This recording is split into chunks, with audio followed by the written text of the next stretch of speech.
Salve galera, tudo bem com vocês? Finalizada a fase de oitavas de final da Copa do Mundo. Eu diria que poucas surpresas, mas alguns jogos até emocionantes. Bastante entretenimento para nós brasileiros.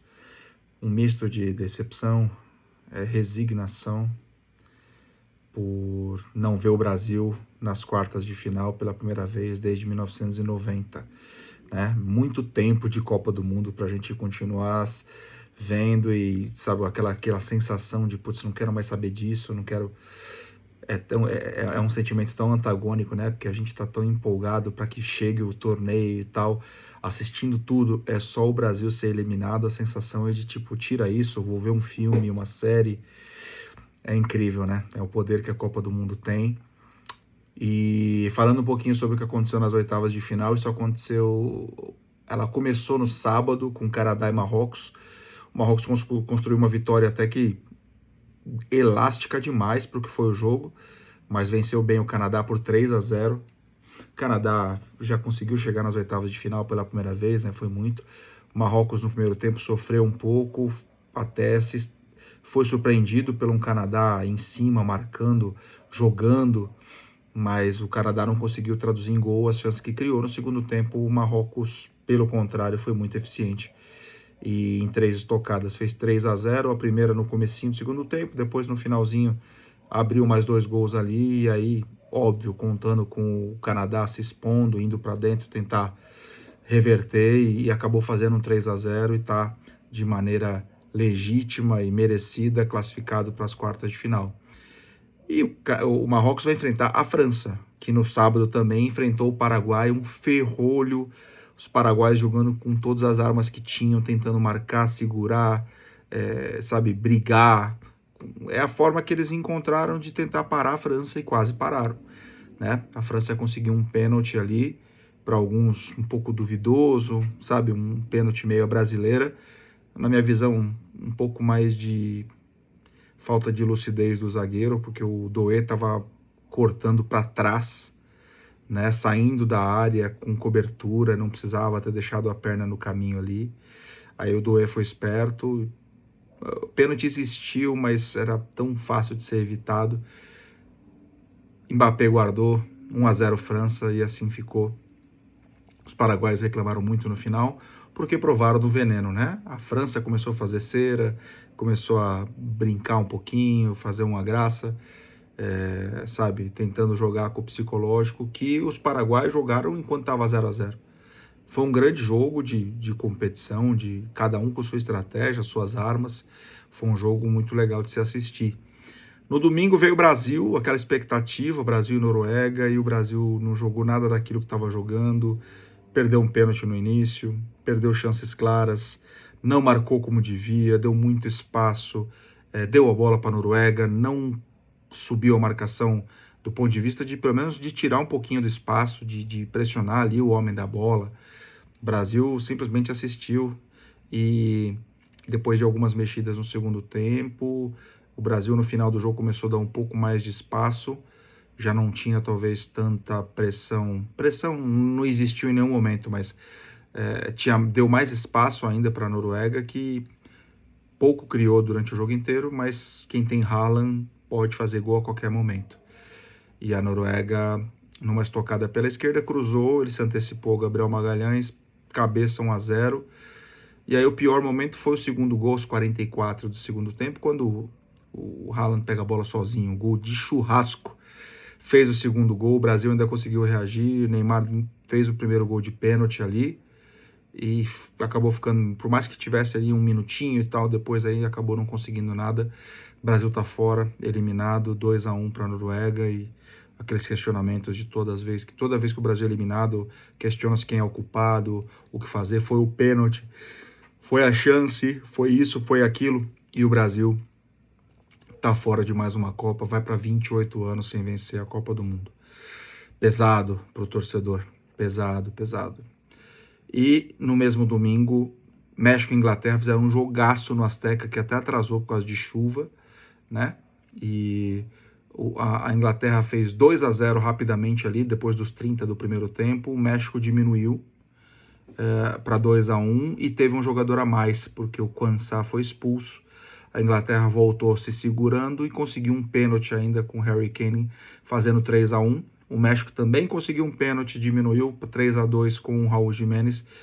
Tentou, foi para dentro, se esforçaram demais os mexicanos com o Azteca lotado, aquela vibe, e não conseguiram. Grande vitória da Inglaterra, 3-2. Inglaterra classificada para no próximo sábado jogar contra a Noruega. O outro jogo, França e Marrocos, vai ser amanhã, quinta-feira. Né? Do outro lado da chave, já na segunda-feira, a gente teve um Portugal e Espanha, que foi um jogo até um pouco monótono ali no primeiro tempo, e no segundo tempo, quando todo mundo achava que iria para a prorrogação, a Espanha conseguiu uma infiltração para o Merino, Mikel Merino, que começou no banco, conseguiu fazer o gol ali praticamente nos acréscimos e aí acabou com a chance de Portugal. Cristiano Ronaldo se despedindo da Copa do Mundo, né, de uma maneira um pouco melancólica. Portugal teve poucas chances ali claras de conseguir agredir, de conseguir o seu gol, ou levar para a prorrogação. A Espanha não fez assim uma partida brilhante, mas segue sem levar gol na Copa do Mundo, com uma defesa muito sólida e está nas quartas de final. A Espanha vai jogar na sexta-feira, amanhã, perdão, daqui 2 dias, contra a Bélgica. A Bélgica pegou os Estados Unidos, e aí já tem uma polêmica de saída. Os Estados Unidos conseguiram reverter a expulsão do Balogun, que tinha sido expulso contra a Bósnia, numa chamada extremamente estranha, né, porque o cartão vermelho não foi revogado, só a suspensão automática. Esquisito, mas ele entrou em campo e foi titular. E a Bélgica não tomou conhecimento dos Estados Unidos, ganhou por 4-1. Fez ali 1-0, tomou um empate num gol de falta do Tillmans e depois fez o segundo, no segundo tempo fez o terceiro.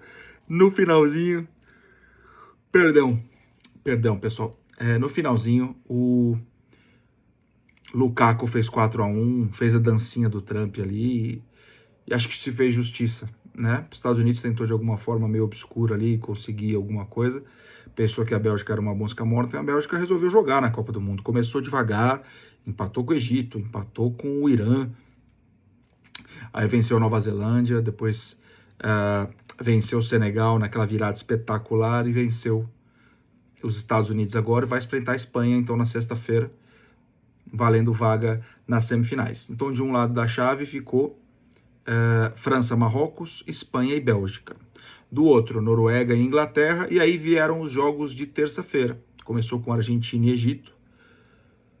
A Argentina saiu muito mal e a Argentina teve pouco tempo até de descanso, porque havia vencido Cabo Verde na sexta, num jogo de 120 minutos. A Argentina saiu perdendo por 1-0. O Egito teve um segundo gol que foi cancelado pelo VAR por uma falta bem brasileira ali no comecinho da jogada, no campo de defesa. Foi bem discutido esse lance e acabou ficando 1-0 ali. O Egito conseguiu depois o seu segundo gol no contra-ataque. 2-0. Faltavam 10 minutos, como a Argentina do nada ameaça ali, consegue uma bola e tal, fez um gol de cabeça 2-1 e aí incendiou o estádio, parecia a Bomboneira, veio para dentro do Egito com confiança, tipo, vamos virar. Na sequência já fez um gol com o Messi ali e nos acréscimos o Enzo Fernandes fez um gol de cabeça e... Que sono é esse, meu Deus? Fez um gol de cabeça e consolidou a vitória argentina de virada, incrível, Scaloni muito emocionado, todo mundo ali muito emocionado, porque tiraram do fundo do poço essa vitória. A Argentina estava entregue e tal. E a Argentina vai agora, nas quartas de final, enfrentar a Suíça, que empatou em 0-0 com a Colômbia. A Colômbia vinha numa ótima ascensão, não fez um bom jogo. A Suíça muito bem também organizada, postada em campo. Mesmo sem o Mozambique, o seu garoto prodígio, conseguiu fazer um grande jogo e nos pênaltis eliminou a seleção colombiana da Copa do Mundo nas oitavas de final. A Suíça chega às quartas de final pela primeira vez desde 1954, né? Argentina e Suíça, o vencedor pega Noruega ou Inglaterra. Estas são as quartas de final da Copa do Mundo. Se você chegou até aqui, deixa aquele seu like maroto pra gente. Compartilhe essa live com quem você puder, com seus amigos, para quem está acompanhando a Copa do Mundo. Vamos fazer esse canal aqui decolar, crescer e chegar para mais gente, tá bom? Obrigado, gente. Um grande abraço, se cuidem e até as quartas de final.